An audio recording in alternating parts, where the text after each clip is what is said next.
episode of Puck Drop. And today is going to be our second try at our off-season previews. And today we're going to do the second worst team in the league and the second worst team in the NHL's Eastern Conference Atlantic Division. And that, ladies and gentlemen, is Canada's laughingstock, Ottawa Senators.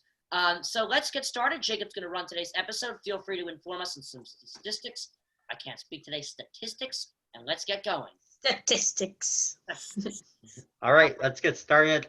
I'm going to get started with some stats. I had the fourth worst penalty kill in the NHL, 76.1%. The worst power play in the NHL, 14.2%, which is just awful. Goaltending-wise, Anders Nilsson was pretty good when he was playing, but he was injured a lot. Hogberg and Anderson were fine, average at best, I'd say. Actually, Hogberg was pretty good, but Anderson was pretty average at best. I'd say Nilsson and Hogberg will be the goaltending duo next year unless they make a splash in free agency. Forwards-wise, Brady Tkachuk led the team in points with 44. Anthony Duclair led the team in goals with 23. Brady Tkachuk just 2 behind with 21.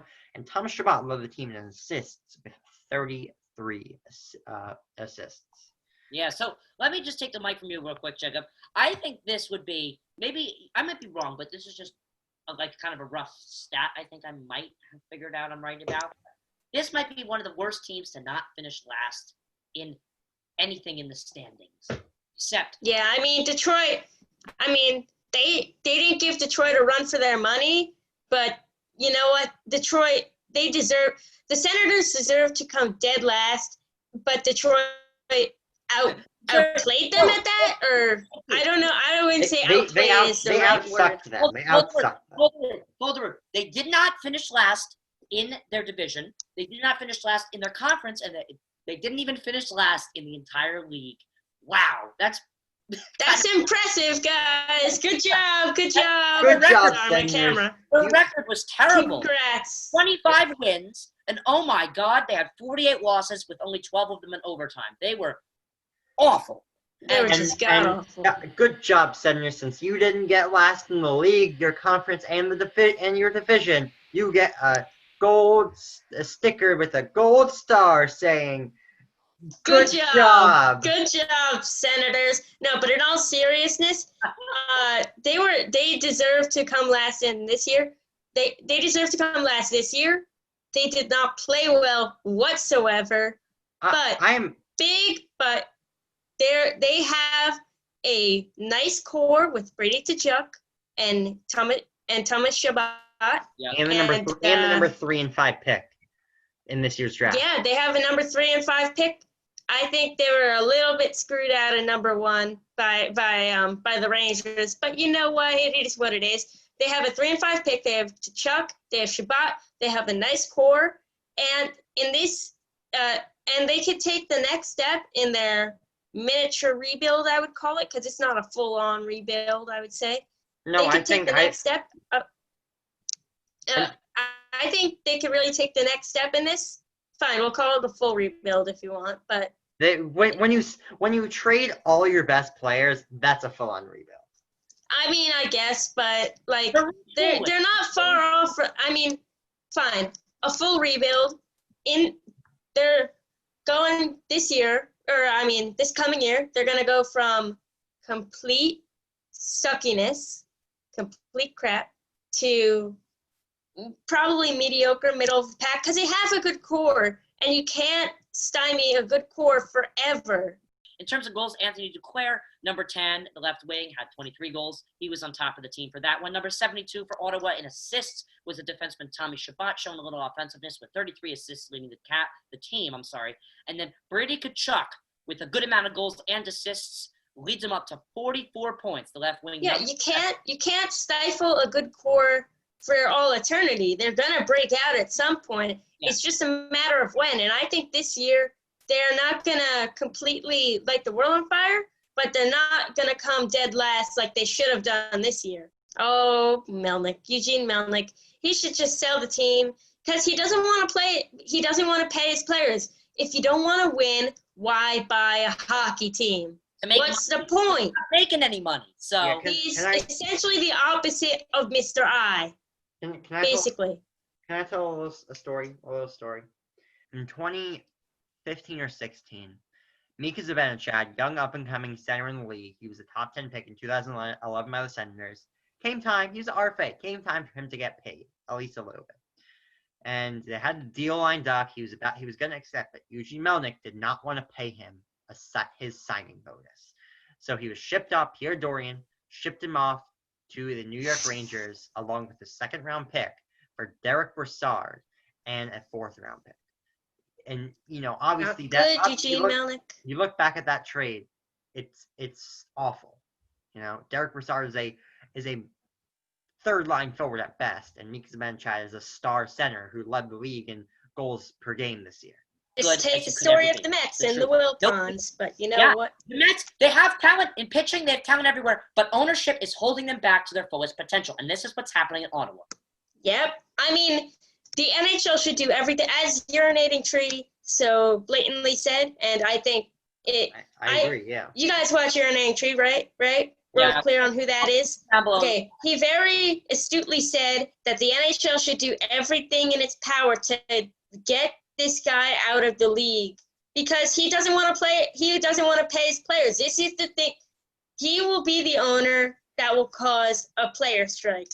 The next player strike, and you know how I stake my reputation on the Islanders being the Capitals? Yeah, so the next player strike, if it's not already, the next player strike, Eugene Melnyk. And do you know what? All right, so we're on. Hold on, I'm sorry, but we're going to have to move on because we're going to actually have to talk about the off-season preview and who they should draft. So I just want to say a couple closing words first of all.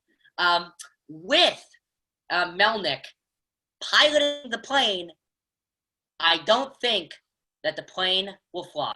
I think that it will definitely crash. Everybody agree? We're using plane analogies. Yes, I agree.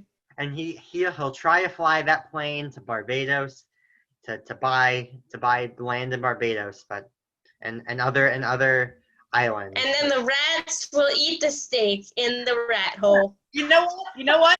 It's like this.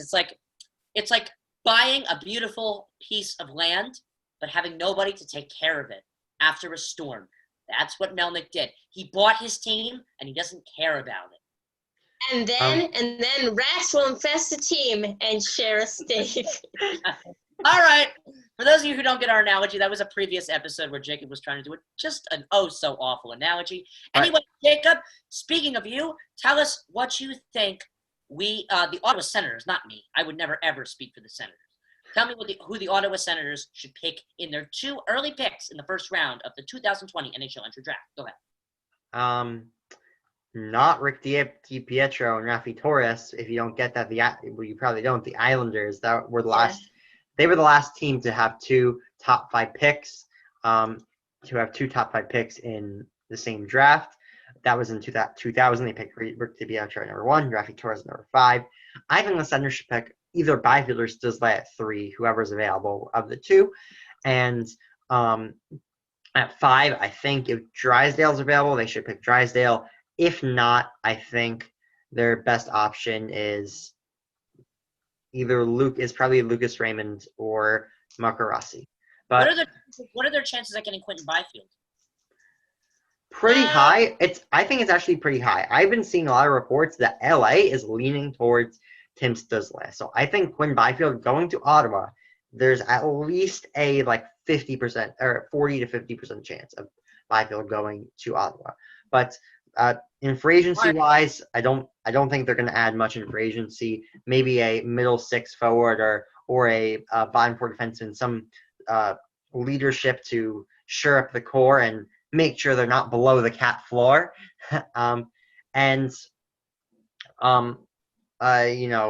Trades wise, I don't see them making too many trades. Other than if there's some young players available, if there's some players that are on cap strap teams that teams need to unload, Ottawa I definitely look at it to be one of those teams to possibly unload some of those contracts. So anyway, I think we should wrap. Unless any of you want to say something, I think we should wrap it up. Yeah, I kind of disagree with you. I think they might add some more significant pieces in free agency than you think, because again, I think they're closer to the end of this rebuild than everyone thinks, because they have sort of a core forming. So if they get free agency pieces, they'll be very close to the end of this rebuild. Unless Eugene Melnick doesn't want to spend any money, which, let's be real, he probably won't. Yeah, that's a very possible thing. Anyway, I have to agree with what Jacob said just before Jordan spoke. I think this is a good time to wrap up this jump. So, therefore, I'm going to close it out. Thank you so much for watching. Feel free to like, share, and subscribe. Also, turn on that notification bell just in case you want to know the next time we post. Hint, we have a good episode coming up next, and that is the San Jose Sharks, a.k.a. the sinking ship in the National Hockey League. What else? Follow us on Instagram. Jacob, what's Instagram? our puck_drop.lhs.source. Instagram. That's right. Puck_drop.lhs.source. Jordan, why don't you say our Twitter today? At LHS Puck Drop. Wow, we really got something going here. Anyway, guys, we'll see you in our next episode coming soon.